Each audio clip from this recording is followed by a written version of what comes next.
Congratulations to Anthony Joshua. We have a new IBF Heavyweight Champion of the World. Anthony Joshua wins the fight by second round knockout of Charles Martin. I've stopped the fight to film this video immediately after the stoppage. So I haven't seen any of the post-fight comments, but I imagine great controversy is going to ensue. Charles Martin is going to suggest he shouldn't have been stopped.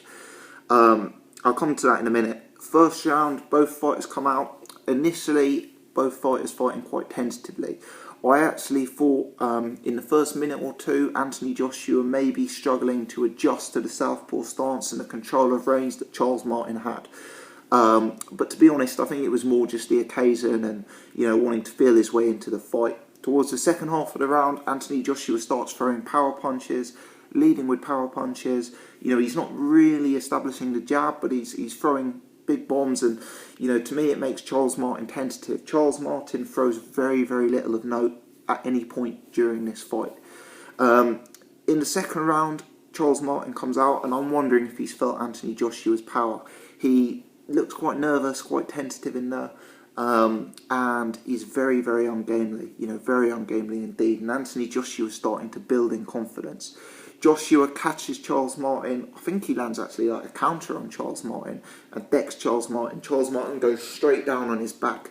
The referee does a count with Charles Martin, and to be fair to the referee, it's a very obvious count. He's going 5, 6, very obvious count. And Charles Martin takes all the time in the world to get to his feet. At first, I'm going to be honest, I thought there was a very high risk Charles Martin was going to be counted out from the very first knockdown. My initial instinct is, because you could see Charles was ready to get up on 6 or 7, but he wanted to use the full duration of the count. And my initial thought process is, Charles has messed up the count here. He left it far, far, far too late for my liking. This is the very first count. Charles gets up and Joshua sends him straight to the canvas again. He is down 1 second after he's been up.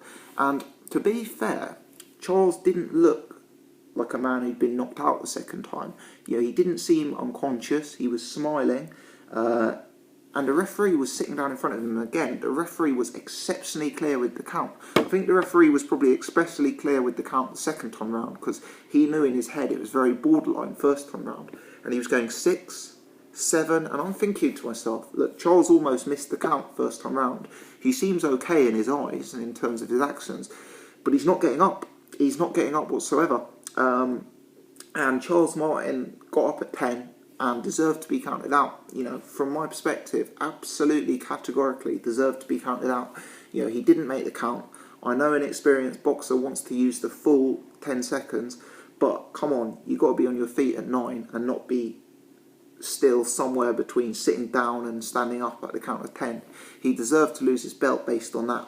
I'm sure there's going to be complaints. I'm sure there's going to be suggestions Eddie Hearn bought the referee. The truth is, AJ was on top on this fight. And just like I gave Charles Martin credit for winning in the third round against Glasgow in controversial circumstances, I've got to give AJ credit here. AJ was hurting Charles Martin. He dropped him heavily twice.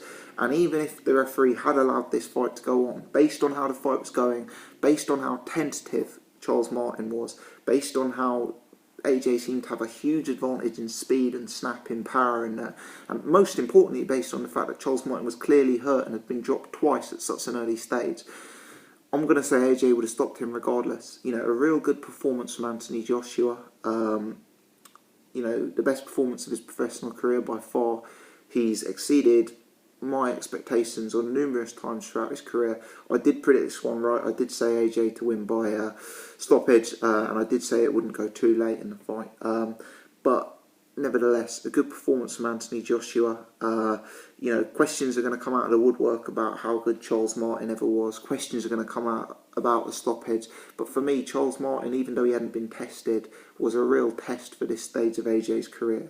Big guy, southpaw, power, bit of versatility there, and I think Anthony Joshua's done a good job in there to to get the win in this fashion, and it's good for British boxing. Sets up mega fights next year with the likes of Tyson Fury, with the likes of David Haye. I'm talking Wembley Stadium arena. So congratulations to Anthony Joshua, congratulations to his team. very, very good performance tonight. You know, the guy clearly hits very hard. He's a real athlete, and he deserves real credit for this win. It's not, you know, people are going to say it's a paper title, and no, it's not the same as beating a Tyson Fury or beating a Vladimir Klitschko. But based on the fact this is his 16th professional fight, based on the opponent he was in with, he's done a good job. So fair play to him. If you've enjoyed this video, hit the thumbs up. If you're new to the channel, please do subscribe. Thanks for watching.